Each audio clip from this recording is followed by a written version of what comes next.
This is BBC World News. I'm David Eads. Our top stories. President Trump says he believes the US economy can soon open up again, despite the number of coronavirus deaths doubling in a week. The data suggests that nationwide we have passed the peak on new cases. A landslide election victory for South Korea's governing party and its president as their handling of the coronavirus outbreak pays handsome dividends. How close is Europe to reopening for business? From being the epicentre of the crisis, now some countries are moving to ease restrictions. And he kept walking, they kept giving. The 99-year-old World War II veteran who's raised more than $15 million for British healthcare workers. I'm surrounded by the right sort of people, so yes, I feel fine. I hope you're all feeling fine too.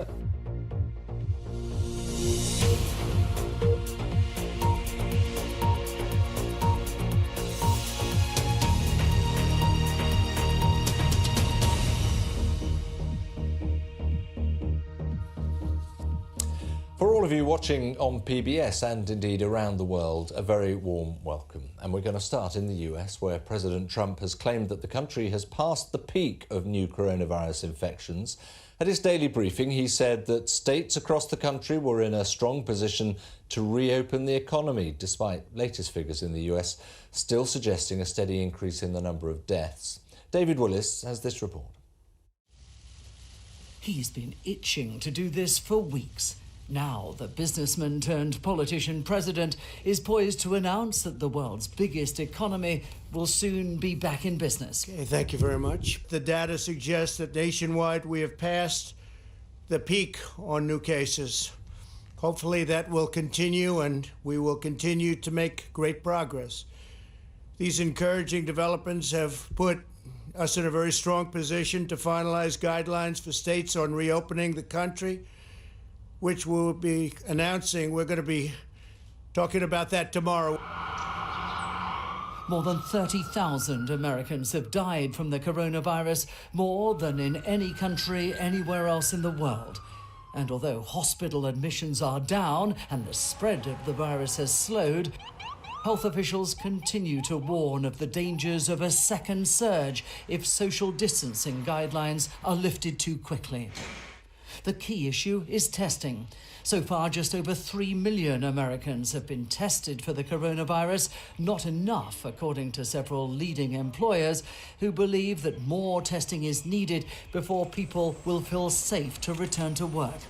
Ultimately, then, it will be state leaders who decide when the economy reopens and not the president. It is the governors of the states who have the actual authority to shut down or reopen facilities within their borders. The president can provide guidance, he can provide suggestions, and of course, being the president, that carries a certain amount of persuasive weight, but it is the governors of the United States who actually hold the power. I thought I heard some American. Some workers are as keen to see a return to normal as the president himself.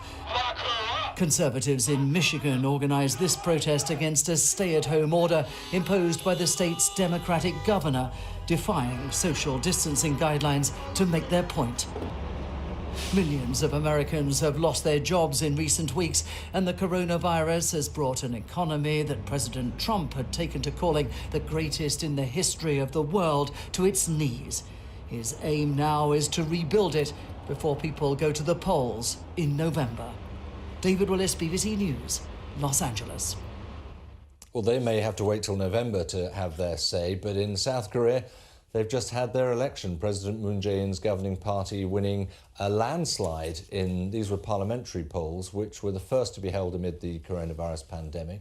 The governing Democratic Party had highlighted the country's successful fight against COVID-19, which has brought the number of daily infections down from a peak of 900 a day in late February to fewer than 30 new cases a day now, and around 220 people have died, I think, in South Korea.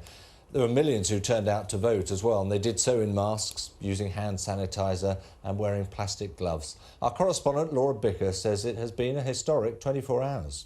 We have seen a number of political records come tumbling down here. It has been the highest turnout since 1992. People thought the coronavirus would keep voters away. It didn't. 66% of voters turned out, despite the restrictions, having to wear a mask, stand a metre apart, use hand sanitizer, plastic gloves. They all managed it and went through. Of course, we may have to wait another 2 weeks to see if all was kept safe. However, when it comes to the political records here, it is the biggest majority for the ruling Democratic Party since 1987, and for any party since this country held democratic elections in 1987. So the records have come tumbling down.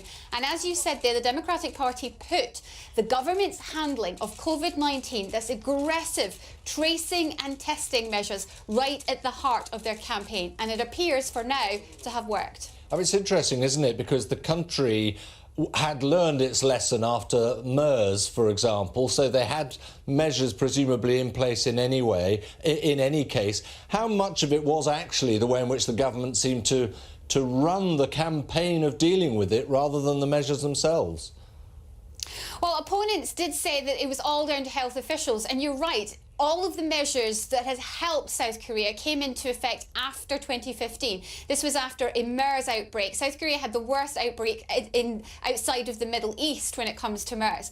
At that point, they reorganised their infectious diseases department. They brought in new laws which would allow them to GPS track anybody who had come into contact with an infected patient or someone infected themselves. Also access bank records. So that allowed them to act very quickly. And when it comes to getting a test together, they got a test and 98 labs already in 17 days. That took health officials sitting round a table. And although the government says it's come down to their handling, certainly the woman in charge of Korea's Centre for Disease Control was appointed by President Moon. She was chosen by President Moon, and she has become a national hero throughout these last 2 months for her daily briefing. So certainly when it comes to what the voters want, it does seem to be that they're looking for stability, and they have rewarded the government's handling of COVID-19. But there is another factor to this. The Conservative opposition has been in disarray since 2016. They've never really got themselves back together. So that has also played a part. Laura Bicker there. As for China,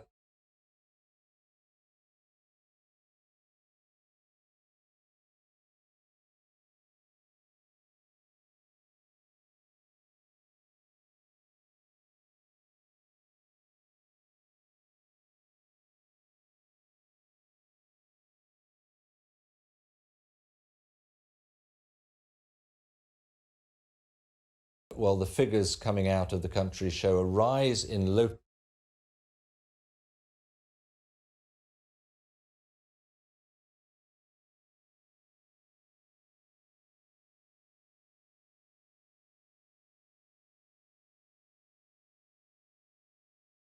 locally transmitted cases, including 3 in the capital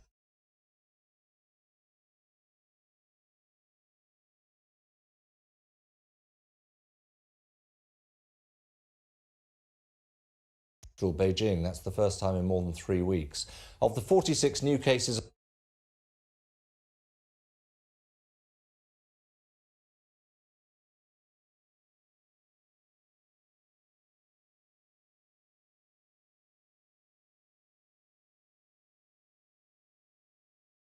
on the mainland for Wednesday, 34 of them involved travellers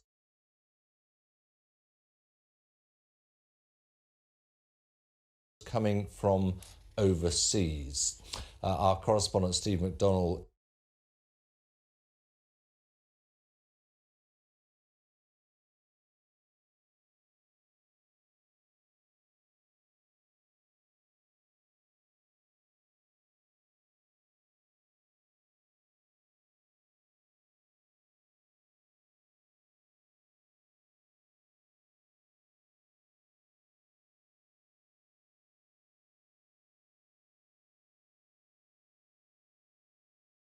is in Beijing, and he explained more about the situation there.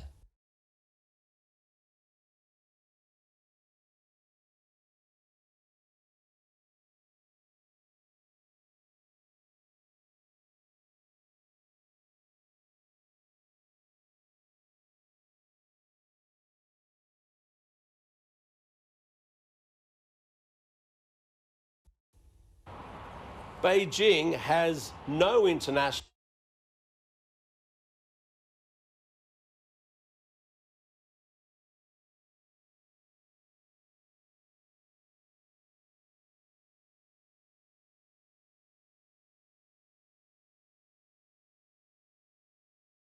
flights coming into the city. If you